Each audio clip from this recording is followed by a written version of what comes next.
Pride and Prejudice by Jane Austen. Chapter 42.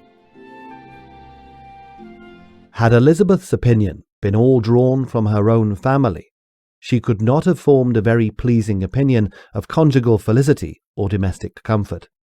Her father, captivated by youth and beauty, and that appearance of good humour which youth and beauty generally give, whose weak understanding and illiberal mind had very early in their marriage put an end to all real affection for her. Respect, esteem, and confidence had vanished forever, and all his views of domestic happiness were overthrown. But Mr. Bennet was not of a disposition to seek comfort for the disappointment which his own imprudence had brought on in any of those pleasures which too often console the unfortunate for their folly or their vice. He was fond of the country and of books, and from these tastes had arisen his principal enjoyments. To his wife he was very little otherwise indebted than her ignorance and folly had contributed to his amusement. This was not the sort of happiness which a man would in general wish to owe to his wife, but where other powers of entertainment are wanting, the true philosopher will derive benefit from such as are given. Elizabeth, however, had never been blind to the impropriety of her father's behaviour as a husband. She had always seen it with pain. But respecting his abilities and grateful for his affectionate treatment of herself, she endeavoured to forget what she could not overlook, and to banish from her thoughts that continual breach of conjugal obligation and decorum, which, in exposing his wife to the contempt of her own children, was so highly reprehensible. But she had never felt so strongly as now the disadvantages which must attend the children of so unsuitable a marriage, nor ever been so fully aware of the evils arising from so ill-judged a direction of talents which might at least have preserved the respectability of his daughters, even if incapable of enlarging the mind of his wife. When Elizabeth had rejoiced over Wickham's departure, she found little other cause for satisfaction in the loss of the regiment. Their parties abroad were less varied than before, and at home she had a mother and sister whose constant repinings at the dullness of everything around them threw a real gloom over their domestic circle, and though Kitty might in time regain her natural degree of sense, since the disturbers of her brain were removed, her other sister, from whose disposition greater evils might be apprehended, was likely to be hardened in all her folly and assurance by a situation of such double danger as a watering-place and a camp. Upon the whole, therefore, she found, what had been sometimes found before, that an event to which she had been looking with impatient desire did not, in taking place, bring all the satisfaction she had promised herself.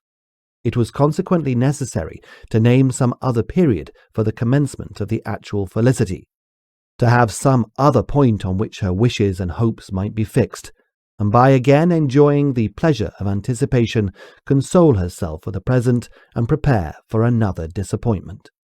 Her tour to the lakes was now the object of her happiest thoughts.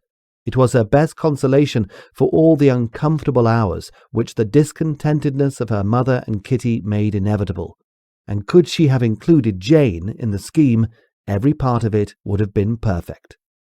But it is fortunate, thought she, that I have something to wish for. Were the whole arrangement complete, my disappointment would be certain. But here, by carrying with me one ceaseless source of regret in my sister's absence, I may reasonably hope to have all my expectations of pleasure realized.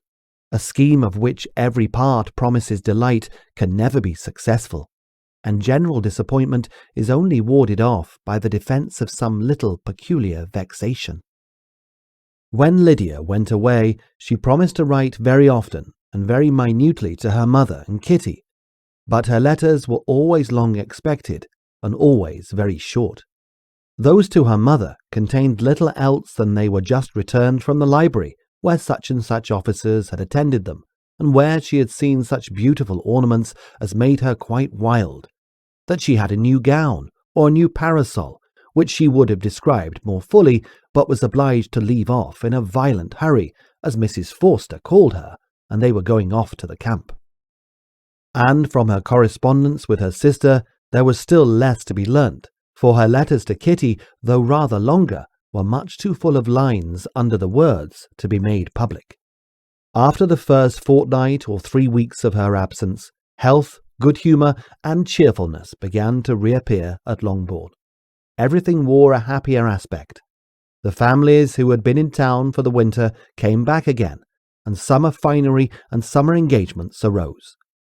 Mrs. Bennet was restored to her usual querulous serenity, and by the middle of June Kitty was so much recovered as to be able to enter Meryton without tears, an event of such happy promise as to make Elizabeth hope that by the following Christmas she might be so tolerably reasonable as not to mention an officer above once a day, unless by some cruel and malicious arrangement at the War Office another regiment should be quartered in Meryton.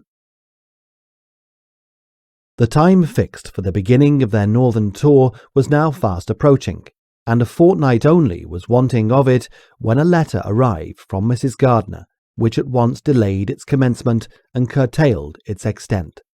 Mr. Gardiner would be prevented by business from setting out till a fortnight later in July, and must be in London again within a month, and as that left too short a period for them to go so far and see so much as they had proposed, or at least to see it with the leisure and comfort they had built on, they were obliged to give up the lakes and substitute a more contracted tour, and, according to the present plan, were to go no farther northwards than Derbyshire.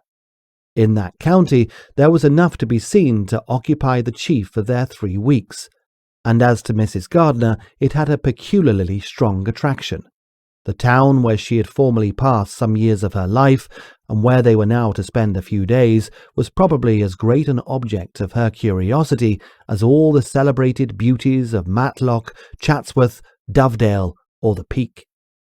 Elizabeth was excessively disappointed. She had set her heart on seeing the lakes, and still thought there might have been time enough, but her business was to be satisfied, and certainly her temper to be happy, and all was soon right again. With the mention of Derbyshire there were many ideas connected.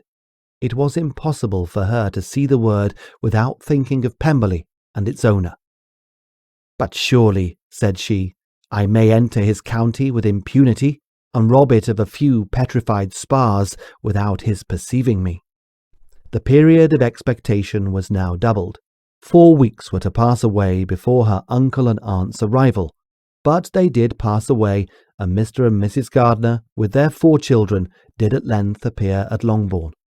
The children, 2 girls of 6 and 8 years old, and 2 younger boys, were to be left under the particular care of their cousin Jane, who was the general favourite, and whose steady sense and sweetness of temper exactly adapted her for attending to them in every way, teaching them, playing with them, and loving them. The Gardiners stayed only 1 night at Longbourn, and set off the next morning with Elizabeth in pursuit of novelty and amusement. One enjoyment was certain, that of suitableness of companions, a suitableness which comprehended health and temper to bear inconveniences, cheerfulness to enhance every pleasure, and affection and intelligence, which might supply it among themselves if there were disappointments abroad. It is not the object of this work to give a description of Derbyshire, nor any of the remarkable places through which their route thither lay. Oxford, Blenheim, Warwick, Kenilworth, Birmingham, etc. are sufficiently known. A small part of Derbyshire is all the present concern.